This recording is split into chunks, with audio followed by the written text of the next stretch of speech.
Ford's Focus now has sharper looks inside and out to match its sharper handling. There's an eco-friendly diesel option plus an extra 2-litre TDCI unit. What hasn't changed is the great packaging and rewarding driving dynamics. This car may be common, but it's still a great choice. If you're shopping around for a family hatchback, then the battle for your money in the motor industry is raging pretty fiercely. Add up all the points and you may well come to the conclusion that a Ford Focus could be your best bet. Now, the problem for Ford in recent times has been that potential buyers often don't add up all the points, and they opt for a rival that's maybe better looking or has a more high-tech engine or offers more equipment or is more frugal in some variants.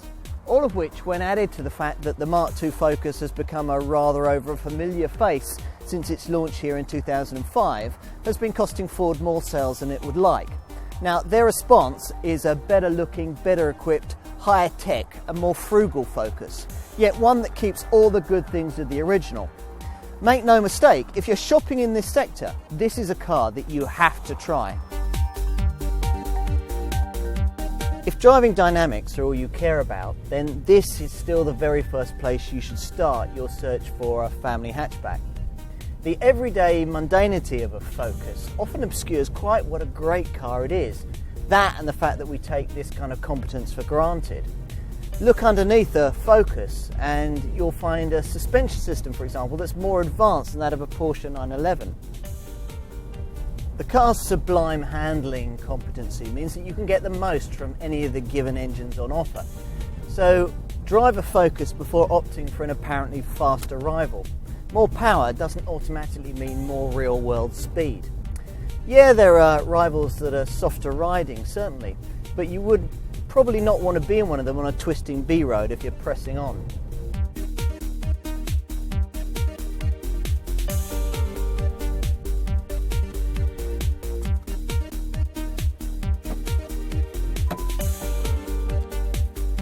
Now, benefiting from Ford's kinetic approach to design, this Focus takes its inspiration from its Mondeo stablemate. Trapezoidal grilles, swept-back headlamps, bolder wheel arches. At the back there's a recontoured tailgate, reshaped rear glass and smarter tail lamps. Those are the key changes.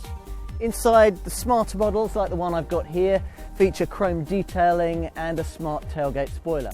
The compact control blade rear suspension helps this 5-door hatch model achieve a hefty carrying capacity of 385 litres, a figure that rises to 475 litres in the estate version, or 1525 litres in that car if you drop the rear seats. And that means the Focus estate is bigger than many executive class estate models. Ford dealerships will thank the heavens for this Focus wash and brush up, because it should remind easily swayed family hatchback buyers what a good car this still is. The improved styling enables it to sit comfortably alongside newer rivals, and the refreshed cabin is now a much more appealing place to be. You can even buy one and feel like you're doing your bit for the environment if you go for one of the frugal e-kinetic versions. In terms of body styles, you've got the familiar mix. 3- and 5-door hatchbacks, a 4-door saloon, an estate, and one of those fashionable coupe cabriolet models with the folding metal roof. In other words, pretty much the same proposition that you get with cars like the Vauxhall Astra, the Renault Megane and the Peugeot 308. Engine-wise, petrol buyers have the choice of a 78 brake horsepower 1.4 or a 98 brake horsepower 1.6, the old units. There's a peppier 123 brake horsepower 1.8 litre engine, or a 143 brake horsepower 2 litre unit. That only leaves in the petrol range the 220 2.5 litre engine from the powerful ST models. Diesel-wise, the entry-level engine is a 108 brake horsepower 1.6 litre TDCI Duratorque unit, and that sits just below the acclaimed 2 litre TDCI engine that Ford developed with Peugeot, that's now available as a 110 brake horsepower engine, as well as the 136 brake horsepower output.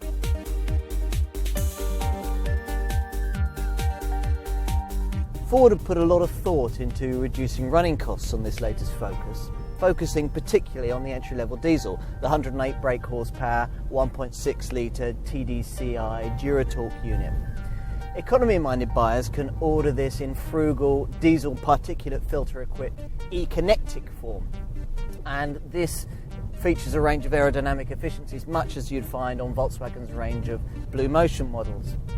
Thus equipped, a Focus E-Kinetic can average about 65 miles to the gallon, very frugal, and puts just 115 grams per kilometre of CO2 into the atmosphere. That's class leading. Insurance groups are mainly in the 4 to 10 bracket. Depreciation, well, on a Ford Focus, let's face it, it's never going to be stellar. Simply take it into account up front and balance the difference to something like a Volkswagen Golf with the extra discount you're going to be able to negotiate up front. Most of the time, the sums add up. Its biggest problem continues to be its own success, with the issues of depreciation and ubiquity that brings with it. Now, if you don't care about that and simply want the best product, then move this revised Focus a couple of notches further up your shopping list.